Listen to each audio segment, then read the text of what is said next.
Welcome to this trip through one of the most disturbing cases in U.S. history. Before we begin, I invite you to leave in the comments where you're watching from and the exact time you're listening to this narration. We want to know where these written accounts go and when they get there. It was cold and foggy in the Ozark Mountains of southern Missouri on the morning of the 17th of October, 1913. A thick layer of fog covered the valleys, hiding the rough limestone cliffs and dense oak forests that made this area so unique.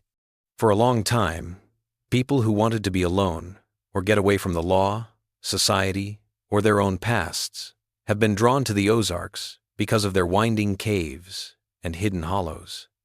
It was a place where people could bury their secrets, both figuratively and literally, in soil that was hard to work with.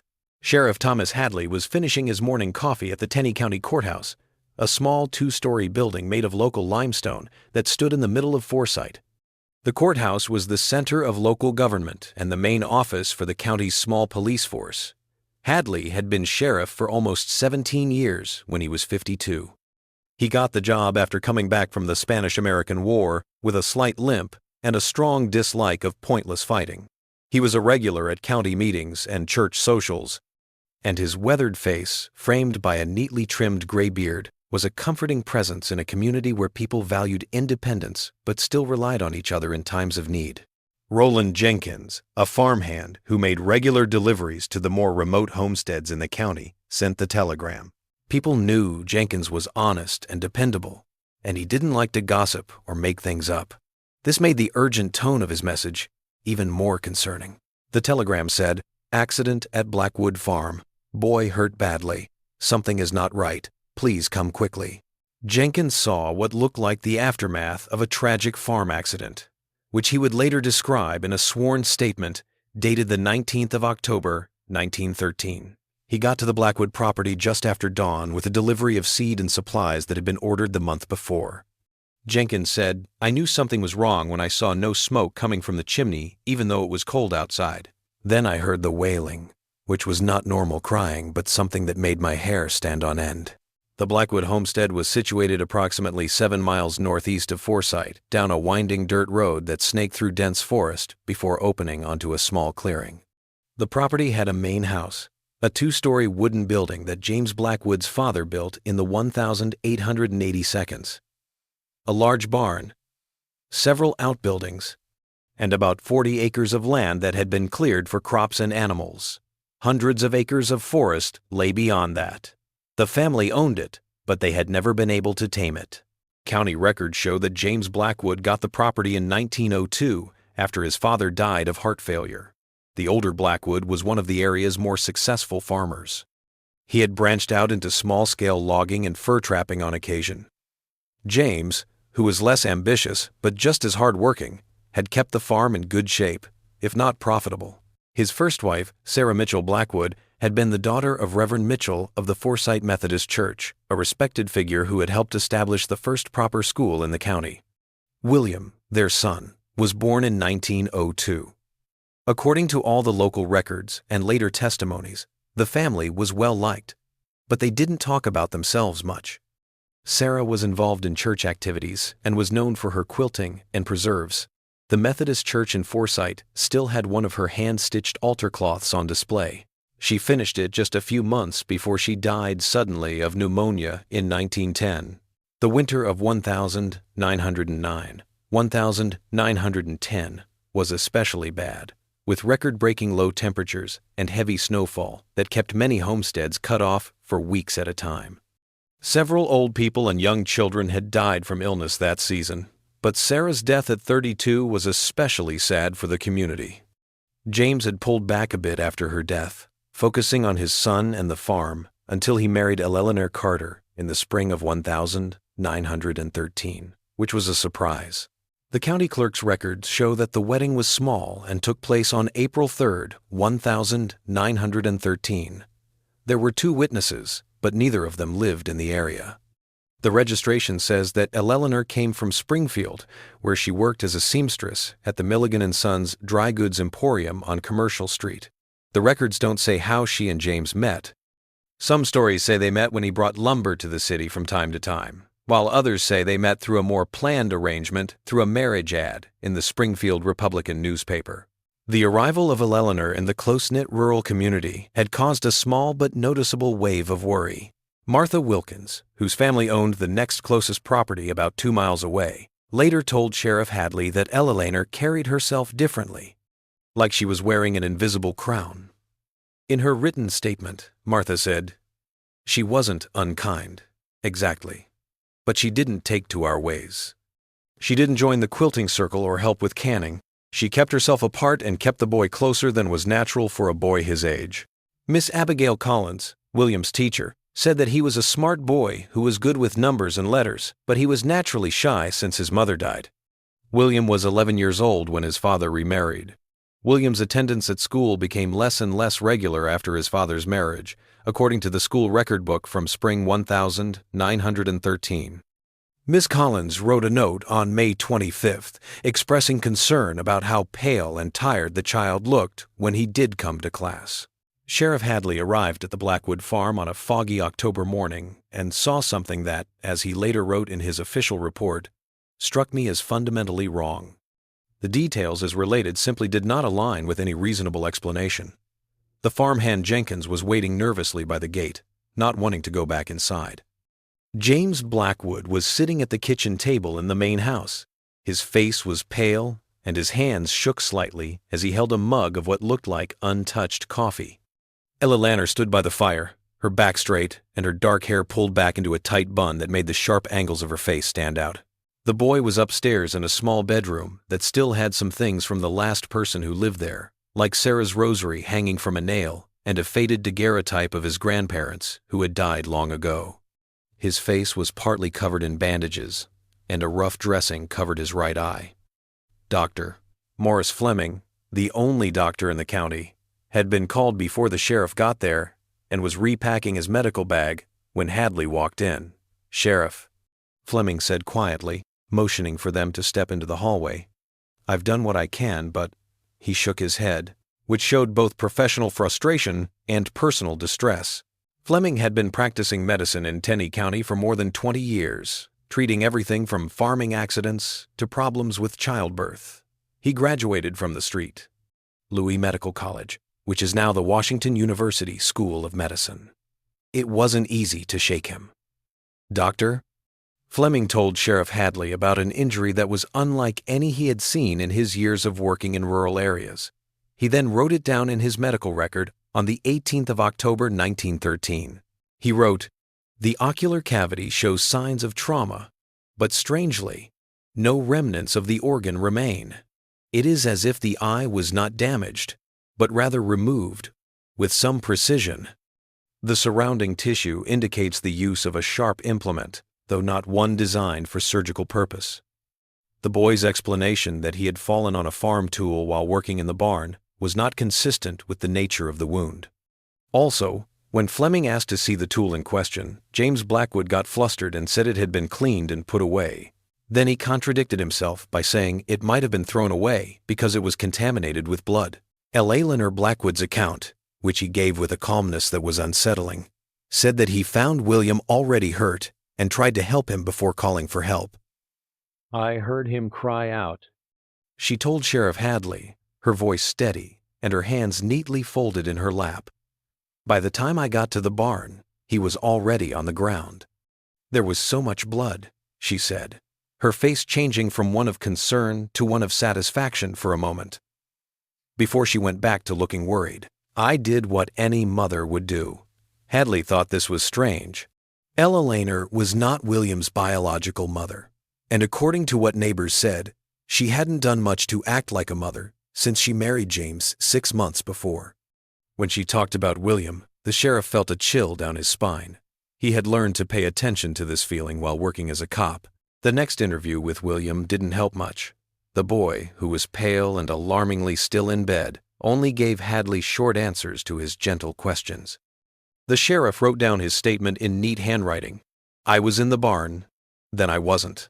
When asked about his stepmother being there, William reportedly stared at the wall behind the sheriff for almost a full minute before saying, "She takes care of me now."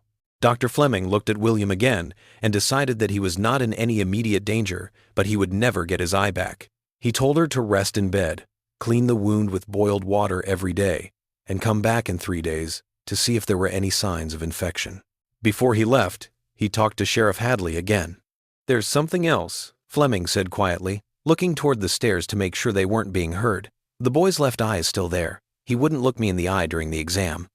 When I finally got to check it, the pupil was much bigger than what normal light would explain, and he flinched when I moved my hand close to his face, as if," the doctor paused, "as if he thought I was going to try to take that eye too."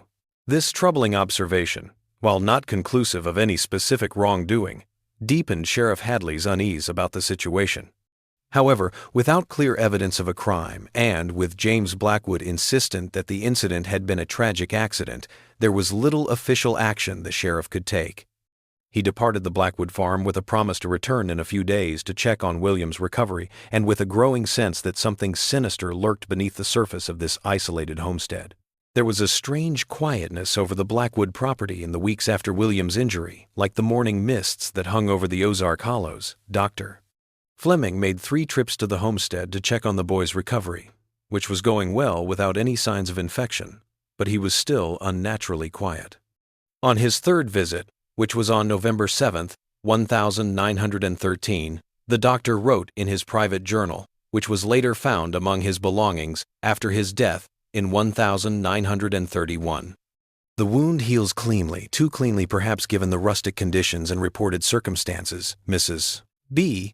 seems to know more about taking care of wounds than what a seamstress would normally know. When I asked her about this, she told me about an uncle who had been a surgeon's assistant during the war between the states. This seemed like a reasonable answer, but it was so rehearsed that it made me wonder. The community's response to the incident was also quiet.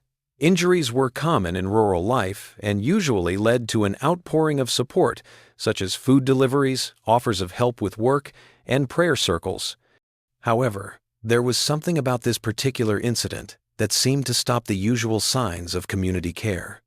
As Reverend Mitchell of the Forsyth Methodist Church later wrote to his brother in Kansas City, "A darkness has fallen over the congregation regarding the Blackwood matter. People only ask questions in whispers, if at all. James used to go to services to pray and find comfort after Sarah died, but he hasn't been since the boy got hurt. When I asked them for spiritual help, they were so cold and polite that I felt like I was intruding." Ella Lehner, the child's stepmother, mostly talked about how lucky the child was to have her nursing skills instead of thanking God for the child's survival or protection. She said that William's other eye was enough for her needs, and that phrase has been on my mind and in my prayers ever since. This letter, which is part of the Mitchell family papers at the Kansas City Public Library, is one of the few first-hand accounts of the Blackwood family's life during this time. Most neighbors, when later questioned by authorities, said they had purposely stayed away from the farm after William's injury, giving reasons that ranged from respecting the family's privacy to vague worries about the change that had come over the place. Martha Wilkins, who eventually overcame her unease because of her Christian duty, was one of the few people who kept in touch with the Blackwood family on and off. Her observations, while not immediately useful, added to the growing collection of troubling details about the case. The boy never played outdoors anymore. She told Sheriff Hadley in a statement dated the 8th of December 1913, "Before, even after his mama died, you'd see him running with the dog or climbing that big oak by the creek. He sat on the porch or by the window as if he were waiting for something. And the dog, that old hound that barked at everything that moved, was no longer there. When I asked about it, Mr. Blackwood said they had given it away because the barking made the boy's condition worse, but William loved that dog very much." The Blackwood farm started to feel like a place of real tension. James, who used to go to community events and the general store in Forsyth, only came to town for important business. When he did go out, his neighbors noticed big changes in how he acted. Elijah Thompson, who owned the general store, wrote in his business ledger next to the Blackwood account, J.B. Bought the usual monthly supplies and an unusual amount of salt. Looked tired and had shaky hands. When asked about family, They answered quickly that everyone was doing as well as they could. Declined credit for first time since establishment of account in 1902, Ella Laner was rarely seen at all. On the few occasions she accompanied James to town, she remained in their wagon, a dark figure observing the main street of Forsyth, with what several witnesses described as unsettling intensity. Children, with their unfiltered perceptions, began to tell stories about the Eye Lady, claiming that she watched them through the wagon's small rear window, even when appearing to face forward. The farm itself looked like it had been neglected. The fields were only partially harvested, and the animals were thin and restless as winter approached. Smoke from their chimney rose thinly and sporadically, which meant that the hearth was not being kept up as it should have been in the increasingly cold weather. This detail, which seems small, was actually very important in a community where managing heat sources properly through the harsh Ozark winters was not just a matter of comfort, but of survival. On the 7th of December 1913, the case took a turn. Martha Wilkins, worried and with Christmas coming up, made the long trip to the Blackwood farm with a basket of preserved goods. This was an act of charity that she disguised as neighborly kindness. The day was unusually warm for December. By midday, the temperature had risen to almost 50 degrees, giving Martha a false sense of spring that she would later describe as deceptive, like the calm before a storm. She rushed back to Forsyth and called Sheriff Hadley right away to tell him what she had found. The sheriff's log has her statement written down in his own handwriting. The boy was sitting on the porch, thin as a rail, with that bandage still on his eye. He didn't answer when I called out. He just stared with his good eye. When Mrs. Blackwood finally came out, she stood so close behind him that her skirts brushed his shoulders. She thanked me for the basket but didn't let me in. "Sheriff, I swear, on my Bible, when she smiled, William flinched like he'd been hit." Martha went on to describe the scene in more detail. Even though she didn't say anything that made it clear that something was wrong, she painted a picture of deep wrongness. The house behind them was dark and all the curtains were drawn, even though it was a nice day. I smelled something from inside that wasn't the usual cooking smells or wood smoke. It was something sharp and medicinal. Mrs. Blackwood said, "He doesn't need your charity," when I told her that William looked thin and offered to bring him some of my chicken stew later in the week. "I give him everything he needs," she said, and then she put her hand on his shoulder. I could see her fingers pressing into him so hard that they left white marks on his shirt. Martha was most upset by what happened as she was getting ready to leave. I asked William directly if he was feeling better, trying to get him to talk to me like he used to. He opened his mouth, but before he could say anything, Mrs. Blackwood told him to tell Mrs. Wilkins how well he was doing in school. That boy, who used to talk about birds, stories, and numbers, just said, "I'm doing well with my lessons, Mrs. Wilkins." But Sheriff, his voice wasn't his own. It was flat, like he was reading words without understanding them. When I looked into his good eye, it seemed empty, as if no one was home behind it. Sheriff Hadley took Martha's worries seriously and decided that another official visit to the Blackwood property was necessary. The next day, December 8th, he and Dr. Fleming made the trip together, arriving at the farm shortly after noon. Their official report of this visit is very reserved, only mentioning the basic facts of their interactions with the family and Dr. Fleming's medical assessment of William's healing process. But in a separate personal notebook that was found among Sheriff Hadley's things after he died, a small, leather-bound journal, where he wrote down thoughts and observations that he thought were too subjective or speculative for official records, he wrote, "Approached the Blackwood place with Fleming around midday. Nobody was on the porch, which is different from what Martha said. James didn't answer until I knocked 3 times. I was shocked by how he looked. In just a few weeks, the man has aged years. His beard is now gray, and his eyes are very dark.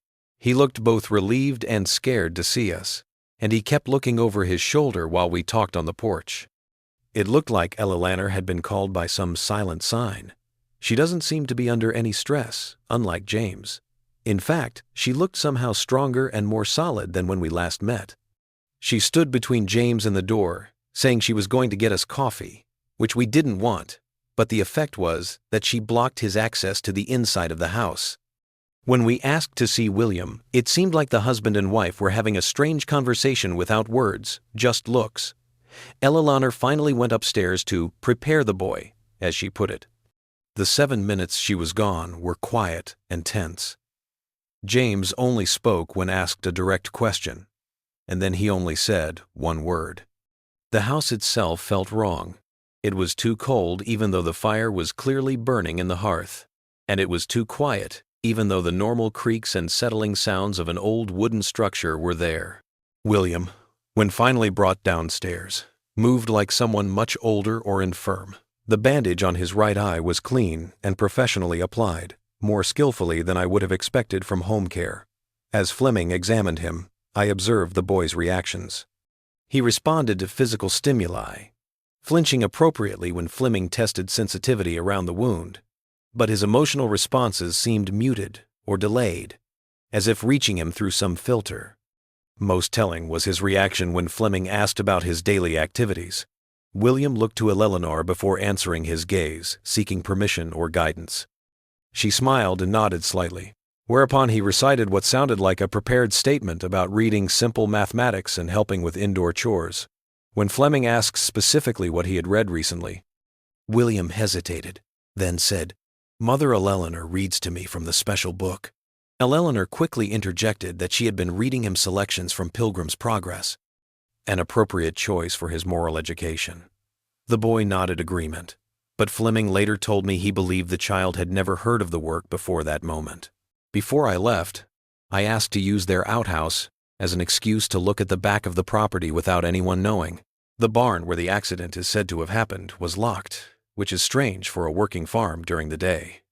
The scratch marks on the inside of the back door of the main house, which were about the height of a child, were even more worrying. When I casually told James about these things as I was coming back, Eleanor spoke for him and said, "The last owner kept hunting dogs inside during the winter. Such destructive creatures."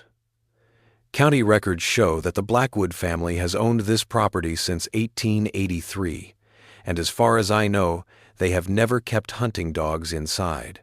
Sheriff Hadley was suspicious after this visit, but there wasn't enough evidence for the police to get involved. In 1913, the law in rural Missouri gave the police limited power to get involved in family matters without clear evidence of criminal activity. William was being fed and housed, and there were no visible signs of beating or abuse. The strange behavior of the household was concerning, but it didn't give the police a legal reason to act. Dr. Fleming's medical examination during this visit added another layer to the developing picture. His notes from this examination contain a strange entry. Healing progresses normally, though the socket appears to have been cleaned with unusual thoroughness. When I asked Mrs. Blackwood about the specific care plan, she quickly answered by describing a mixture of boiled water and salt. The boy's shoulders tensed slightly, and he looked down when she spoke, which could mean he was afraid or showing unnatural respect. William's other eye also shows signs of prolonged crying, but we didn't see any tears during our visit. In a different letter to a medical colleague in Street, Louis, dated the 12th of December, 1913, which was found in 1967 while cataloging the Washington University Medical Archives, Fleming voiced more direct worries. "I have come across a very troubling case that tests the limits of both medical ethics and my duties as a citizen. The injury itself, the complete removal of a child's eye in what was said to be an accident, doesn't make sense given the way it was said to have happened. The patient's and his caregiver's behavior after that is even more worrying. The stepmother shows a level of medical knowledge that doesn't match her background, especially when it comes to taking care of wounds and what seems to be giving sedatives. The father shows signs of being under duress or being forced to do something. The child exhibits symptoms indicative of extended psychological trauma that surpass the explanations provided by the physical injury. I feel uneasy because I think someone might be trying to hurt me, but I don't have enough proof to act on it. In rural practice, one must often respect the privacy and autonomy of families. However, in this case, I am concerned that such respect may facilitate continued harm. Without more solid proof of wrongdoing, the law doesn't give you many options. I keep very careful records of everything, in case my worries turn out to be true, and there is a record that might have helped stop whatever happens. As 1913, turned into 1,914. The Blackwood case may have faded into obscurity. Just another tragedy in the hard life of the Ozarks, a region where premature death and disfiguring injury were all too common. The winter got worse, with heavy snowfall and temperatures that dropped well below zero for weeks at a time. Travel became hard even for short distances, and the more remote homesteads effectively disappeared from community life until the spring thaw. But on the 28th of January 1914, something happened that made people worry again. William didn't show up for school after the winter break. The Forsyth School, a simple one-room building that served kids ages 6 to 14 from a 10-square-mile area, had reopened on January 20 after the Christmas holiday and the traditional January hunting season. When William didn't show up for a full week, Miss Abigail Collins, his teacher, sent a note to the Blackwood farm asking about his health and when he would be back. James Blackwood didn't send a note. He came to the schoolhouse in person after school on January 30. Miss Collins later said he looked like a man who had not slept in days. He gave her a letter that he said was from Dr. Fleming, saying that William should stay home to get stronger. Miss Collins said in her statement to Sheriff Hadley, "His manner was strange. He wouldn't look me in the eye, and when I said I hoped William would get better quickly, he just nodded and left. I called after him to see if William could use schoolwork sent home, since he had always been a good student." "Mr. Blackwood stopped at the door and said very quietly, "Ella Lanner thinks his education is best managed at home now." The way he said it, maybe resignation or fear, really bothered me. Miss Collins, a dedicated teacher who truly cared about her students, did something unusual and went to see Dr. Fleming that same night to ask about William's condition. What she found out made her immediately tell Sheriff Hadley. Dr. Fleming had not written such a letter and had not seen William since the sheriff's visit on December 8th. This difference led to a more formal investigation. Sheriff Hadley, now with County Prosecutor Edgar Wilson, went back to the Blackwood farm on the 3rd of February 1914 with a warrant to search the property. The legal basis for the warrant was weak suspected medical fraud and educational neglect, but it gave them the power to look more closely at the property and the family situation. The search that followed found nothing obviously illegal, no signs of physical abuse that would have justified taking the child away, and no evidence of illegal activities. When William was asked about school, he said, "Mother Eleanor teaches me important things now, things they don't know at school." Sheriff Hadley's report says that the boy looked well-fed, if thin, and dressed appropriately for the season. His eye socket had completely healed, but he had not been given a prosthetic eye. The bandage had been replaced by a simple black patch. William's remaining eye, as both Hadley and Prosecutor Wilson noted, looked unusually dull. The once bright blue that neighbors and former teachers described had faded to a flat, almost gray hue. The inside of the Blackwood home was a study in contrasts. The main living areas, kitchen, parlor, James's bedroom, showed signs of neglect. Unwashed dishes, dusty surfaces, clothing left unfolded. By contrast, the rooms occupied by Ella Lanner and William were meticulously ordered. William's bedroom contained few personal items beyond clothing, and a small wooden horse carved in a style that Martha Wilkins later identified as similar to toys made by her late husband for local children. Most of the books and small treasures that might be expected in a child's room were absent. Ella Lanner's private sewing room, which was next to the bedroom she shared with James, though the condition of that room suggested he no longer slept there, was locked. When asked to open it, she took a key from a chain around her neck. The room beyond was spotless, with a sewing table, several bolts of dark fabric, and a writing desk with a leather-bound journal that Eleanor quickly moved to a drawer, saying it contained private household accounts. The search did find a small wooden box hidden under the floorboards of Ella Lanner's sewing room. Inside the box were several locks of dark hair tied with string, which matched William's coloring. 5 small teeth, which looked like they belonged to a human child, and a small glass vial that looked like it contained a preserved animal eye. Dr. Fleming would later write in his personal journal that the specimen bears a disturbing resemblance to a human organ. When Ella Lanner Blackwood was asked about these things, he stayed calm. Prosecutor Wilson found the loose board and noted that the wood was a little different in color and that the nails holding it in place looked new. "Mementos," she said, "from my own lost children." This was the first time Ella had ever said that he had been married before or had children. No records confirming this claim have ever been found in Springfield or the surrounding counties. James Blackwood, who was there during this conversation, looked genuinely surprised by the news, but did not contradict his wife. In a later private conversation with Sheriff Hadley, which was written down in the sheriff's personal notebook, James offered a hesitant explanation. "Ella doesn't speak of it often. It hurts her too much. Before moving to Springfield, she got married young in St. Louis. There were 3 kids, and all of them died of fever within a month of each other. Soon after, her husband left her. The mementos are all she has left of them." When Hadley asked for more information, like names, dates, and where the graves were, James got flustered and finally said, "I don't really know those things." Ella finds these kinds of questions upsetting.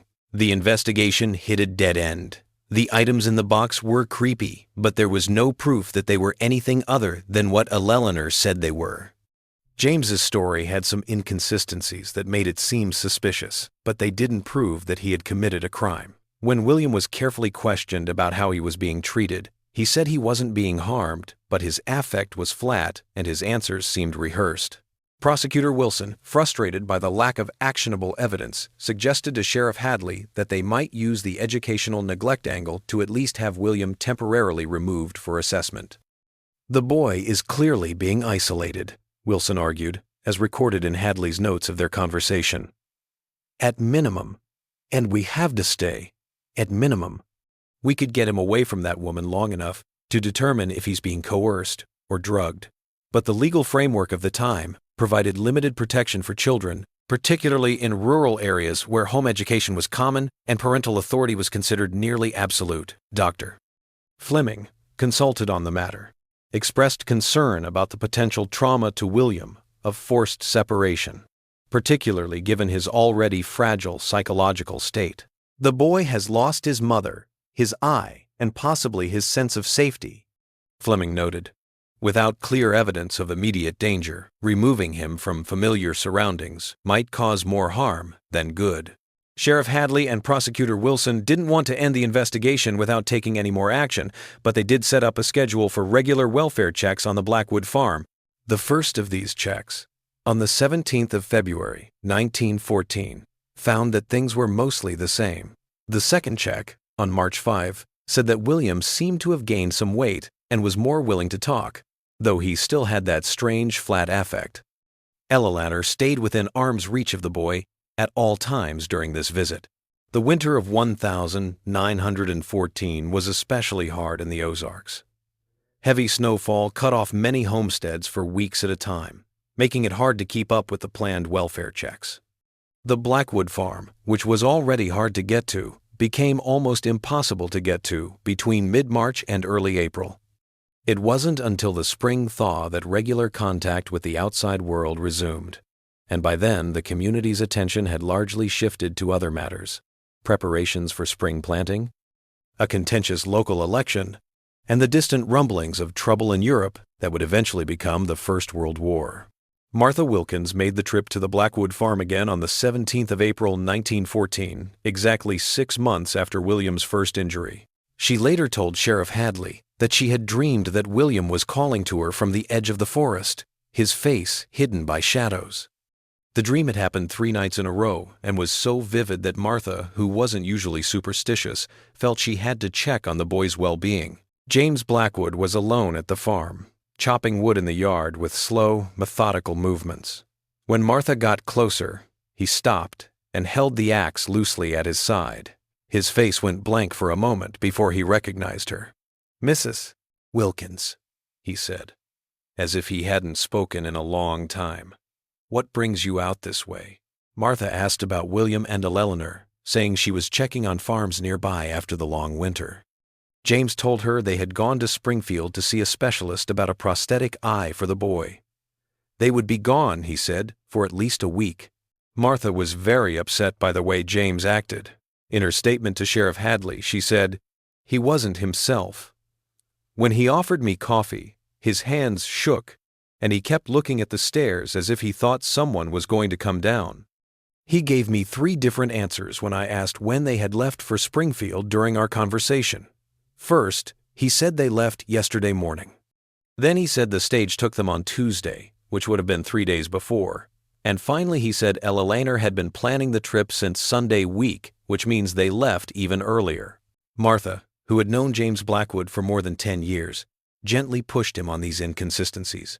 "He got upset," she said, "and dropped a cup that broke on the floor. When I went to help him pick up the pieces, he almost yelled at me to leave them alone. 'You'll know if they're moved,' he said, and then he tried to laugh it off as a joke about how his wife pays attention to details. But Sheriff, there was real fear in his eyes. Not the kind of fear a man has of his wife's anger, but something deeper. Before she left, Martha asked if she could leave some fresh bread and preserves for the family to eat when they got back. James said yes, and for the first time in months, he led her into the kitchen. While she was there, Martha saw some things that worried her. A lot of salt in open containers, an unusual number of knives on a clean cloth, and most worrying, what looked like bloodstains on the floor near the cellar door, partially covered by a rug that had been hastily moved and whose edge was still folded back. Sheriff Hadley, who already had doubts about the Blackwood case, decided to look into it right away. He sent his deputy, Samuel Tucker, to Springfield to ask the 2 eye doctors in the city if they had any records or knowledge of an appointment with a boy named William Blackwood or any patient who fit his description. Neither doctor had any records or knowledge of such an appointment. Also, the stagecoach company that ran the route between Forsyth and Springfield had no records of passengers by those names in the past week. The sheriff himself went back to the Blackwood farm on the 18th of April 1914, just before dusk. His official report of that night is very short. It only says that the property looked abandoned and that no one answered the door when he knocked several times. What the report doesn't say, but what Sheriff Hadley later told Reverend Mitchell, was what the house looked like when he finally got in. The rooms were spotless, with no personal items left behind. The hearth was cold, which meant that no fire had been lit for days, even though it was spring. The kitchen had been scrubbed to a nearly clinical level of cleanliness, and the bloodstains that Martha had seen were nowhere to be found. James and Ella Laner's bedroom had no clothes in the drawers or personal items on the dressing table. It was as if they had never existed. The most disturbing thing was what they found in William's room. His bed had no sheets on it, and there was a crude carving of an eye on the wooden headboard. Below it, in a less steady hand, were the words, "She sees." The small wooden horse, which was the only toy Martha had seen in the room before, was in the middle of the bare mattress, with its carved eyes gouged out.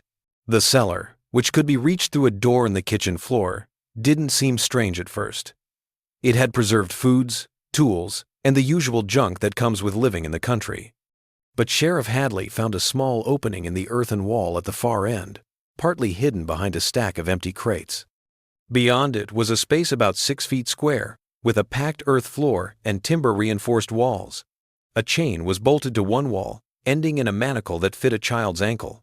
The floor of this hidden room was stained dark in places, and a small pile of fabric in the corner turned out to be a child's nightshirt that had been torn and stained in the same way. There were no signs of the family on the property around them. Their wagon and horse were gone, as were most of their clothes and valuables. It looked like the Blackwoods had just packed up and left, which was not unusual for the time in rural areas where people moved around a lot. But the fact that they left so quickly, along with the inconsistencies in James's story to Martha Wilkins and the disturbing things found in the house, raised some troubling questions. Sheriff Hadley sent out alerts to nearby counties asking for information about the Blackwood family's whereabouts. For weeks, there were no leads. Then, in early May 1914, a station master in Joplin, which is about 100 miles west of Forsyth, reported seeing a woman and a boy who looked like Ella Laner and William getting on a train to Kansas City. This report, which was sent to Sheriff Hadley by telegraph on the 6th of May, 1914, included several details that made people even more worried.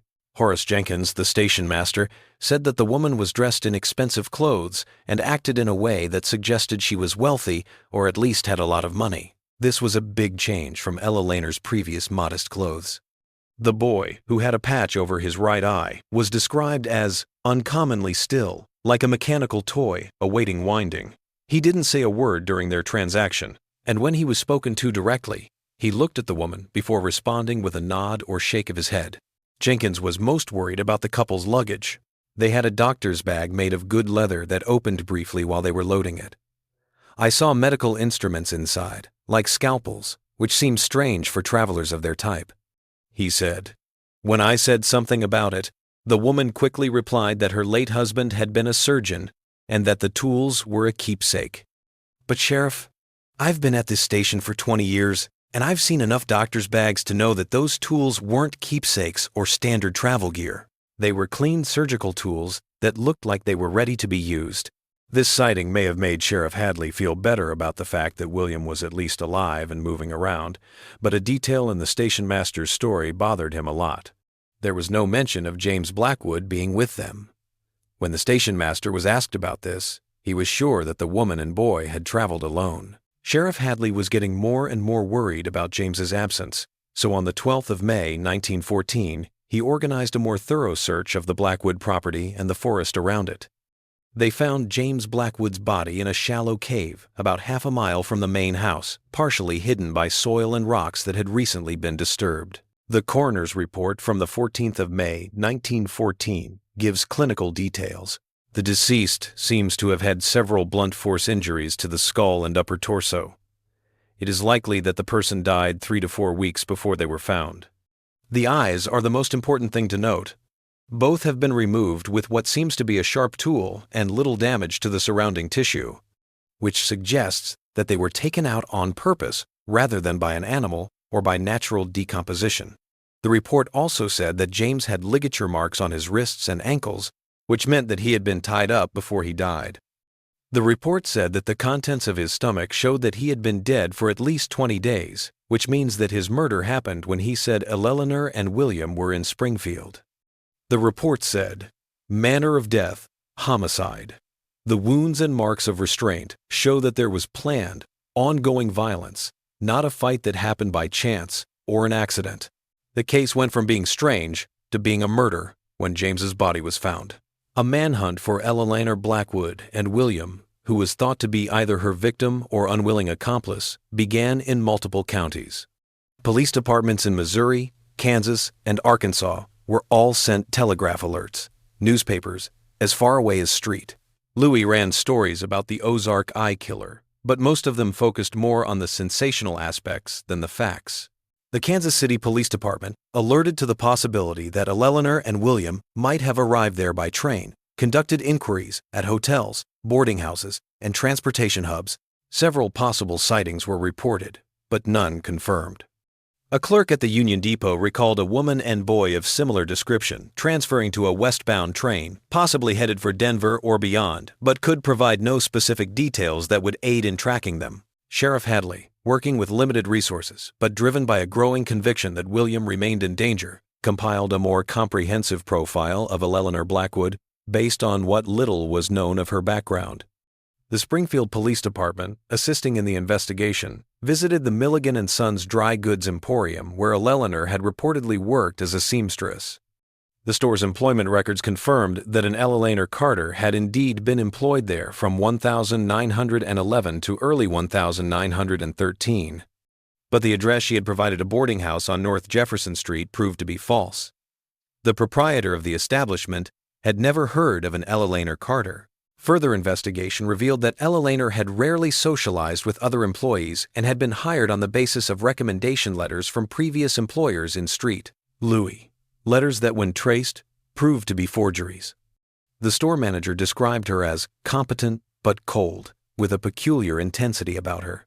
The other girls didn't like her because she asked too many questions about their families, especially their kids.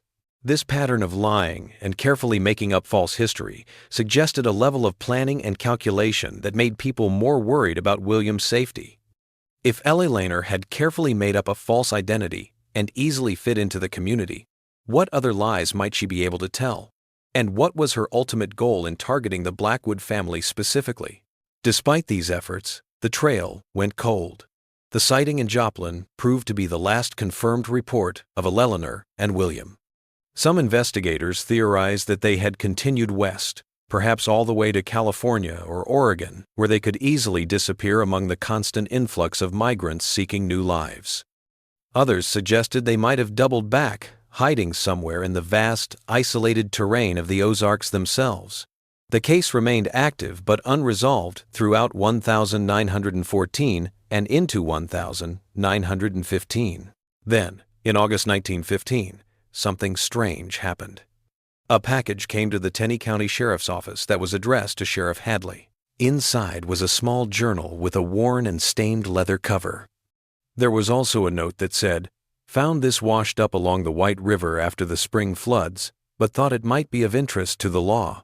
The note was not signed, and the handwriting did not match any that the sheriff had in his records. Eleanor Blackwood owned the journal. The entries, which were written between March 1913 and April 1914, started with boring stories about her life in Springfield and her marriage to James. The early entries made Eleanor seem like a lonely widow, looking for friends and safety after losing her husband and children to illness. This story was in line with what she had told James, but it was not backed up by any records showing that such a family had ever existed. As the journal went on, the writing became more and more disturbing. By June 1913, Eleanor was no longer calling William her stepson. Instead, she called him the vessel and wrote about his perfect blue eye and how it watches me, knows me, must be mine.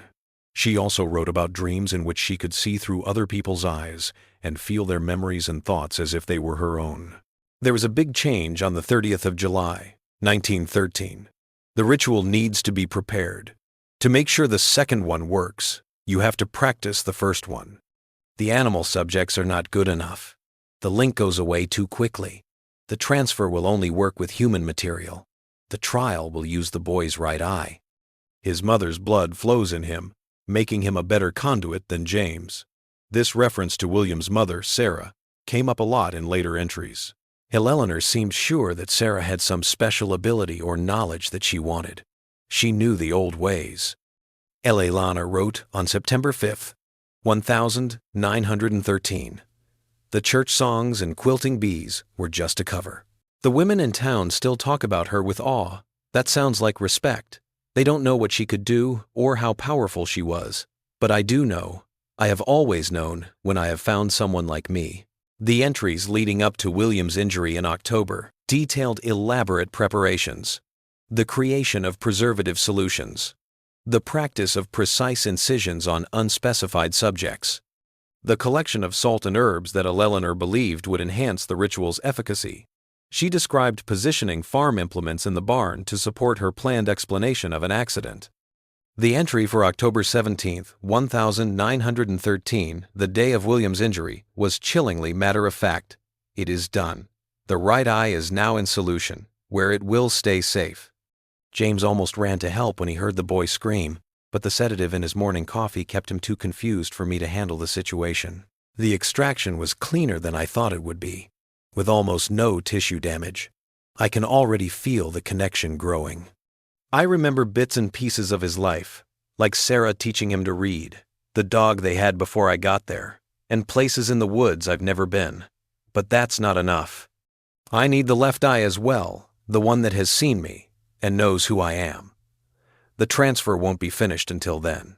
Later entries showed Eleanor's growing anger at the partial connection she thought she had made by taking William's right eye. She talked about how she controlled both William and James by putting sedatives in their food, making subtle threats, and using psychological manipulation.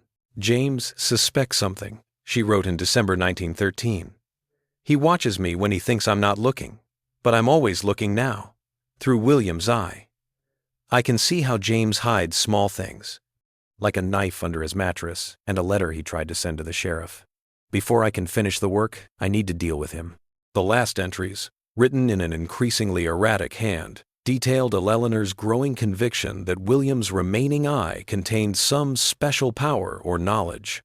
"The left holds what the right has seen," she wrote on April 15, 1914. "When I have both, I will know everything he knows. I will see what he has seen, the truth about Sarah, the truth about the others. The reference to the others was never explicitly explained in the journal, nor was her apparent fixation on William's deceased mother. What the journal did reveal in explicit detail was Ella Laner's plan to remove William's remaining eye and her intention to flee afterward to an unspecified location where she had preparations waiting. The last entry, dated April 17, 1914, stated simply, "James is no longer a concern.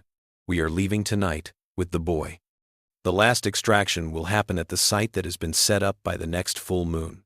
I will see through both ships, and the transfer will be done." Sheriff Hadley was very upset by what he had learned and stepped up the search for William. The journal suggested not only murder, but also a pattern of planned, ritualistic violence driven by delusions or maybe some twisted belief system. If the boy was still alive, he would now be 12 years old and in a lot of danger. But despite the search being stepped up and a large reward being offered by worried citizens of Forsyth, no more evidence of Eleanor or William was found. The case might have never been solved if it hadn't been for a chance discovery in 1937, more than 20 years later. While building a new county road near Springfield, workers found a small cellar under what had once been a house that had burned down years before. Inside, they found the remains of a child, a skeleton of a boy or girl who had died when they were about 11 to 13 years old, with strange damage to both eye sockets. The property record showed that the house had been bought in February 1913 by an E. Carter, who was probably Eleanor before she married James Blackwood. This suggested a level of planning that had not been considered before.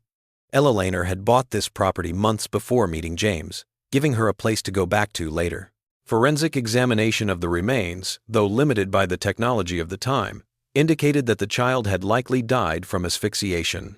More disturbing was evidence that the individual had survived for some time after the removal of both eyes, as indicated by partial healing around the socket margins. Personal effects found with the remains included a small metal button matching the description of those on William's school coat and a carved wooden figure of a horse similar to one Martha Wilkins had mentioned giving to William on his 11th birthday. While the identification could not be confirmed with absolute certainty, most investigators believed the remains were indeed those of William Blackwood. The case was officially closed in 1938, with Eleanor Blackwood listed as deceased, based on the assumption that she could not reasonably still be alive or at large after so many years. In 1952, however, a strange footnote was added to the case. Meredith Holloway, a retired nurse from a psychiatric hospital in Nebraska, contacted the Tenney County Historical Society after reading about the Blackwood case in a collection of old Ozark mysteries. Holloway said that from 1914 to 1926, the hospital had housed a woman who called herself Ella Laner the Seer. This woman had been found wandering the streets of Omaha in blood-stained clothes and claimed she could see through the eyes of others. She kept a collection of small glass vials that the staff thought were filled with colored water or alcohol. Holloway wrote in her letter to the Historical Society, "She was an unusual patient. Most of our residents were either agitated or sad, but she stayed strangely calm. She didn't talk much, but when she did, she was very clear. She often seemed to know things about staff members that she couldn't have learned in a normal way, like details about their homes, families, and private matters that were never talked about at the institution.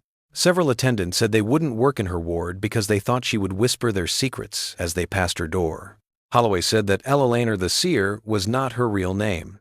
The institution's records show that she was admitted as Jane Doe and later given the name Patient 317. The nickname came from her habit of making predictions about future events, many of which, sadly, came true. She predicted the influenza epidemic weeks before the first cases reached Nebraska, Holloway said. She described the crash of the Holiday Building in Omaha 3 days before it happened. The staff started to think that she might have seen or heard something in the news or in conversations that led her to make these correct predictions, but I always wondered, there was something in her eyes that went beyond what most people could see, a depth and an awareness. The woman had died in the institution in 1926, and her personal effects, including the vials, had been disposed of according to standard procedures. No photographs or fingerprints had been preserved that might confirm her identity as Eleanor Blackwood. The nurse's account, coming decades after the fact and without supporting documentation, was filed as an interesting but unverifiable postscript to the case. During the renovation of the old Tenney County Courthouse in 1968, workers found a small metal box hidden in a wall cavity near where the sheriff's office used to be. Inside were things that Sheriff Hadley, who died in 1943, had apparently hidden: the original journal of Eleanor Blackwood, several official documents related to the case, and most disturbingly, a glass vial containing what analysis would later confirm to be a preserved human eye with a strikingly blue iris. A note in Sheriff Hadley's handwriting accompanied these items. "I keep these things hidden because I cannot destroy them, but I'm afraid of what might happen if they get into the wrong hands." The journal has information that no one should have. The eye. I still think it watches me sometimes. I dream of a woman who doesn't have her own eyes but can see through the eyes of others. I dream of William Blackwood, who is still alive somehow, and still calling for help from the dark place where she keeps him. These may be the nightmares of an old man, but I've seen too much in this case to rule out even the most unlikely possibilities. If anyone finds this collection after I'm gone, please bury it deep, or, even better, burn it. Some mysteries are not meant to be solved. Despite this warning, the discovery prompted a brief revival of interest in the Blackwood case among local historians and law enforcement. Modern forensic techniques applied to the preserved eye confirmed that it belonged to a male child consistent with William's age and description. DNA testing, still in its infancy in 1968, could not conclusively link the eye to the skeletal remains found near Springfield, but physical similarities in the orbital dimensions suggested they likely belonged to the same individual. Most intriguing was the analysis of the journal itself. Handwriting experts confirmed that the same person had written all entries, but noted subtle changes in the writing style and pressure as the journal progressed. Changes consistent with increasing psychological disturbance, or, as one expert suggested, a fundamental shift in personality, as if the writer were becoming someone else. Chemical analysis of stains on several pages revealed them to be human blood from at least 2 different individuals. Even though these findings were scientifically interesting, they didn't answer the main questions about the case. Why did Eleanor Blackwood seem to be obsessed with William's eyes? What connection did she think there was between herself and Sarah Blackwood? And maybe most troubling, if her journal entries about seeing through William's extracted eye contained even a kernel of truth among the obvious delusions, what did that say about the nature of human perception and consciousness? The preserved eye, the journal, and the other artifacts were eventually moved to the State Historical Archive, where they stayed mostly forgotten except for the occasional researcher who was interested in old Ozark crimes. In the early 1972, there was a brief revival of public interest when a true crime writer tried to write a book about the case. But the project was dropped after the author said he saw strange things while researching the archives, like persistent after-images and the feeling of being watched whenever he handled the original materials. What truly happened to William Blackwood? What drove Eleanor to her apparent obsession with his eyes? And what connection this might have had to the death of Sarah Blackwood years earlier remains a matter of speculation.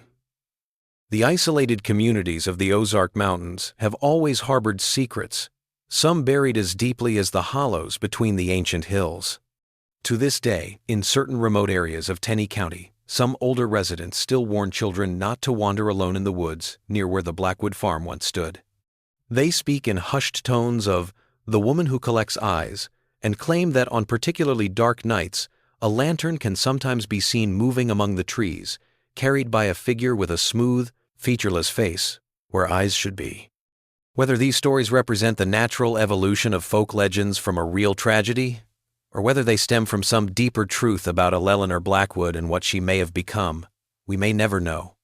The case files gather dust. The forests grow thicker each year over the foundations of the old Blackwood homestead. And somewhere, perhaps, a blue eye watches still, seeing everything, but revealing nothing.